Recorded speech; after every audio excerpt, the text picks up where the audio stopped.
Here we are for all you Chevy fans. 1979 K10 cold start. Let's see how it goes.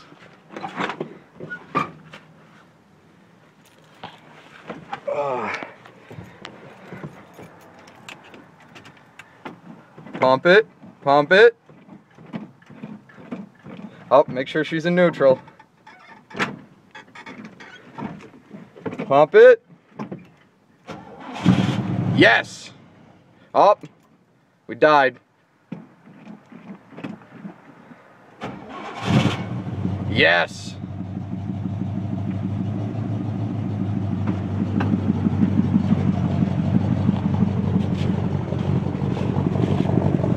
Listen to that rumble. Nice little pressed up exhaust tips into the rear bumper here.